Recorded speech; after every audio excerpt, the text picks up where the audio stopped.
Hello loves, welcome back to my channel. In another episode of Twisted Disney series we have Little Red Riding Hood. Today she's gonna be the big bad wolf. So first I'm starting with the basic Little Red Riding Hood makeup. It's gonna be a little foxy, smoldering glam really.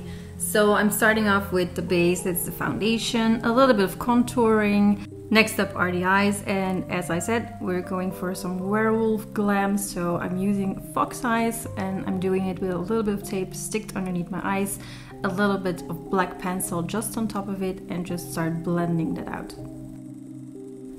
Then I grab a little bit of brown eyeshadow and just start blending it on top of the dark pencil. Super easy, and then you can finish off with a little bit of shimmer on the middle of the eyelid. Remove the tapes and you have a perfect fox eye. Honestly, this is one of the easiest makeup looks to do. And there you have it, a beautiful Little Red Riding Hood in classic glam. Of course you could stop here, but if you're like me and you like blood and gore, stick around because we're continuing to the werewolf phase. After removing my makeup, I just apply a little bit of protector on top of my skin.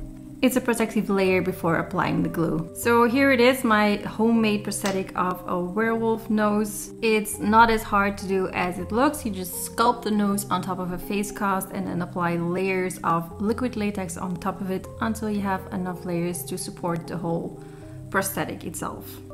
Since the prosthetic was made out of latex, I used liquid latex to glue it on my face as well. And here I'm going over the edges with a little bit of latex to secure it extra tight. So what I have here is actually a bit of an experiment. I was having a little bit of leftover after filling my silicone prosthetics, and I thought maybe I can try to just make a little bit of skin-like texture.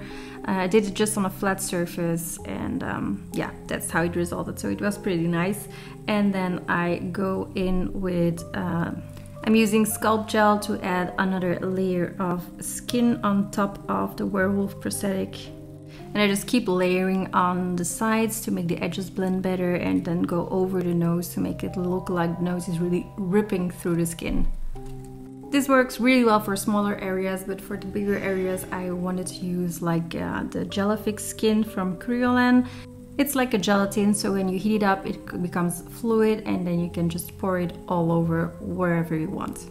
So I'm just adding layers on top of layers of on top of layers just to make it look like there was a lot of skin that was being ripped through. Once I was happy with the result, I started finishing off with some colors on top of the prosthetic. Like here I'm splashing dots of red next to the prosthetic to make it look like the skin is really in distress, and then I just go in with like reddish tones, orange tones to make it look more realistic. Finishing touches with blood. I like to use coagulated blood because it stays in place and it's really thick and easy to handle. Especially with a look like this, you really want it to stay in place. Of course, for those who are sensitive to blood, you can also opt for a version without blood, of course. All in all, I find this look very easy to do. Most of the work is done beforehand. Finishing off with some werewolf lenses, and there we have it, Little Red Riding Hood turning into the big bad wolf herself. Hope you guys like this look. This is the first one of many coming this Halloween. I'll be posting a look every day, so stick around. Thanks for watching. Bye!